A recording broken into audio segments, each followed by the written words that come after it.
Richard Tucker was in Chicago this fall to sing in Lyric Opera's production of Lucia de Lammermoor. At that time, we invited him to our WEFM studios, and we taped the following conversation. I started by reminding him that we'd met in Milan in 1969. He was there for a production of Louisa Miller and was staying at the Continental Hotel, where our opera tour was also staying. So I called him up and we made arrangements to meet with the opera tour group between acts at La Scala that night. We did meet him. We had an enjoyable conversation. But unfortunately, we left Milan the next day, and we never did get to hear him sing in Louisa Miller. So I asked him how that production turned out. It proved to be a tremendous success, Dick. And unfortunately, I'm sorry that you weren't there with your group to witness this performance. This production hasn't been done at the La Scala in over 60 years. Is that right? I think about 66 or 63 years. And, of course, they invited me to come over to sing at the La Scala Milan Theater after 20-some-odd years, 23 years, believe it or not. Is that right? It has been that long since you've been there? Well, I have never been there. Oh, that was your debut at That La was Scala. my debut. You see, the intrigue that goes on amongst the tenors that kept me out of there. Of course, I met one or two of them there, and I didn't thumb nose them, but they came over to me to offer congratulations, and they said, it's about time you came over. I says, and you ought to be very happy that I did come over to show you how to sing. How did they like that? Well, they never spoke to me again. Yeah, right. Well, I'm glad that was a success. And certainly your performances here at Lyric are meeting with great critical acclaim. What about the critics? Do you pay attention to them? Oh, yes, I read them. I'm very much concerned what they write about me, because I don't believe, in fact, I was only discussing this the other day on a Cup show when Tony Newley was on and asked me, do I mind reading the critics? As did Gloria Swanson answer, she never reads critics anymore. I said, well, you have to be a certain type of human being, because to me, the pen is mightier than a sword. And being circulation so great as it is throughout the country, people read about you. I'm sure you'd rather have them read a nice review, regardless what you think of that particular critic. I'm very happy that here the critics in Chicago have taken me to their bosom, so to speak. I think they have. And I try to give, as all my friends know, and critics hear me, give the best. And today, of course, after 25 years of the Metropolitan Opera, people begin to wonder, only because, Dick, two things. One, I'm the oldest member of the Metropolitan Opera. You are, is that yes. right? Yes. And not in age, but the oldest member. Because I came there, I wasn't even 30, you see, when I came to the Metropolitan. And secondly, people in general can't believe that a person could last 25 years. I think it's this age we're living in. You know, today, if you, they use the term, you shoot your marbles in 5 years, you've had it, you know? Yeah. And especially for an opera singer. A person on the entertainment stage could last longer, as we have seen. For instance, Maurice Chevalier, who's on the show with me. Of course, he just retired 2 years ago, but he was 80, you see. Of course, an opera singer can't last that long. No. We say if an opera singer lasts until 50, he's been very fortunate, or she's been very fortunate. And I will say that conditioning and the way we live and try to set up my schedule, that I don't fly around the world, you know, as some of my colleagues do, unfortunately. One day here, one day in London, next day in Germany, and back here in Chicago, you know. The jets are not doing anything justice to the voice. This I know. Yeah. But who are we to say to tell another artist to take it easy? Right. You know, when you yourself don't, you know. But I try to keep my voice in shape, and I hope that the good Lord gives me good health to continue for a few more years. I was just going to ask, if I may, does it show any signs of flagging at all?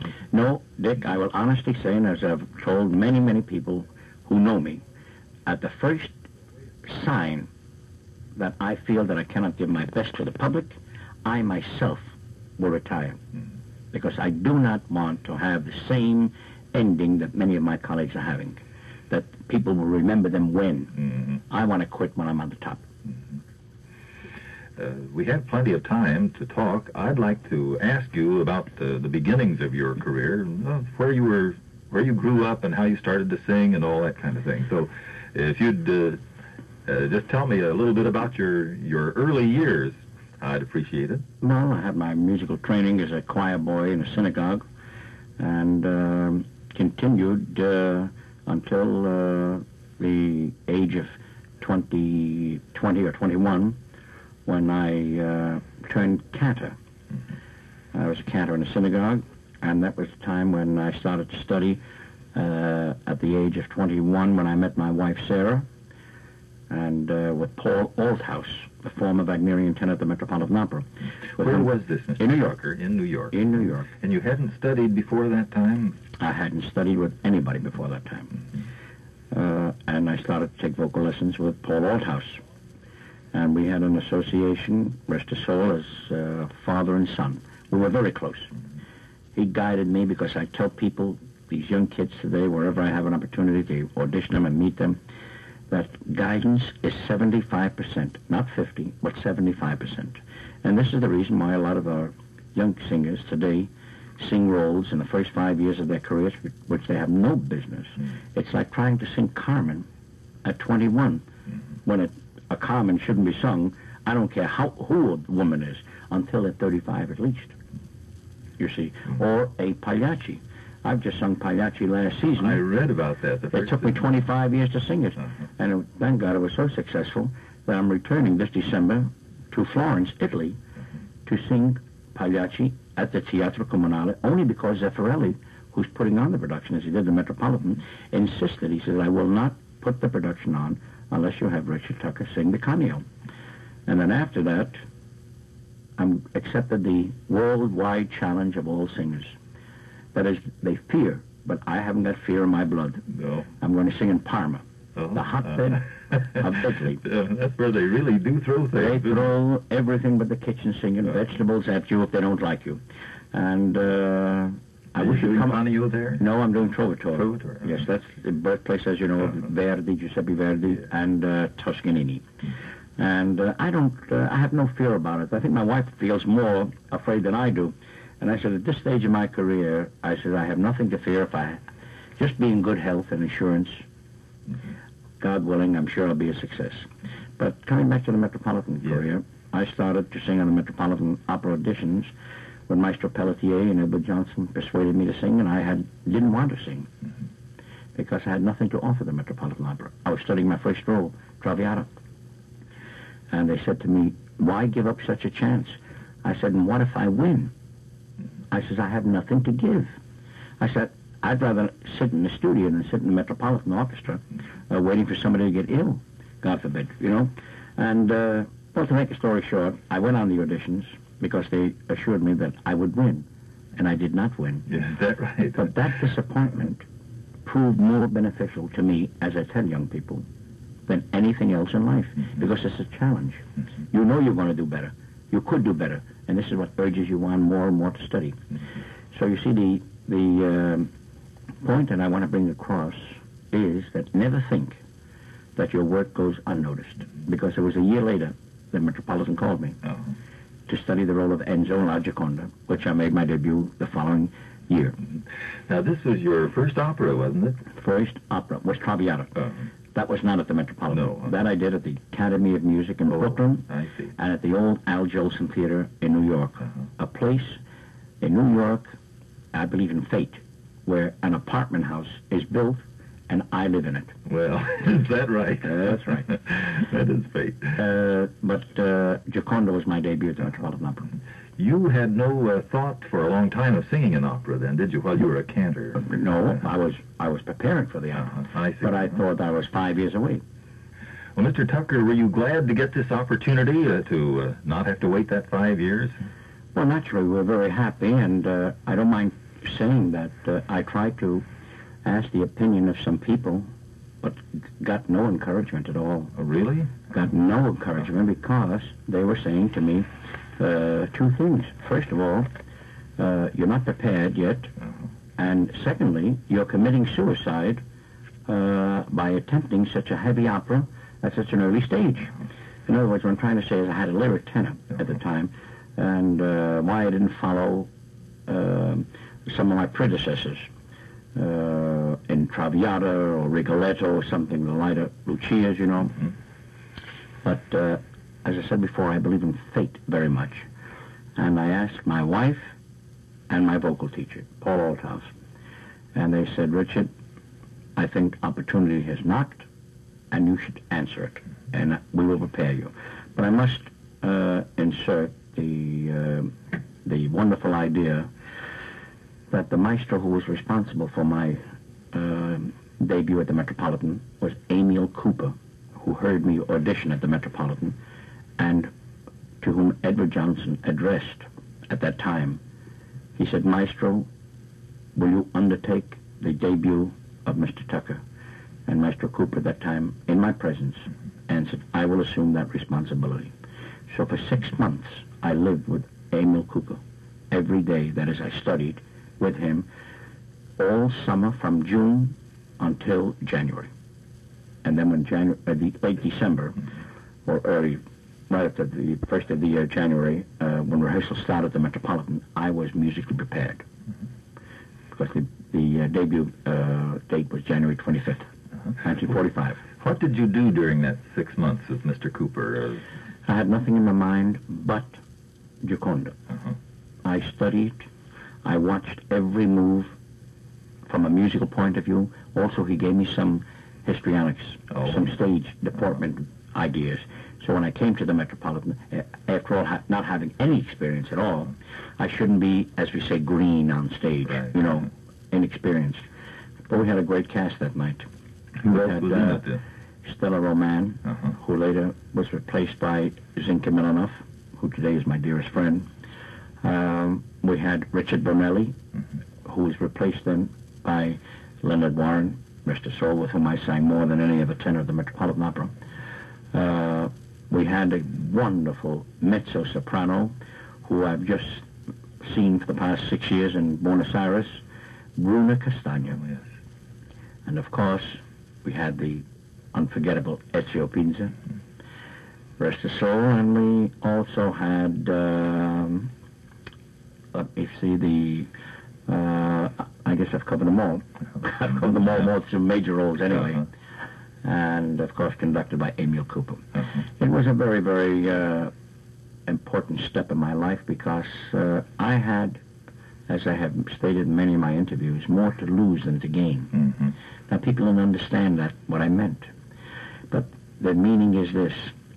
You see, I was a cantor in a very, very important cantorial post in the country at the Brooklyn Jewish Center. And this was my livelihood. Now, had I missed or failed, God forbid, at the Metropolitan Opera, God knows if my own congregation would have taken me back. So you see, I had more to lose than to gain. You certainly did. But God was on my side, and we did very, very well that day, that night.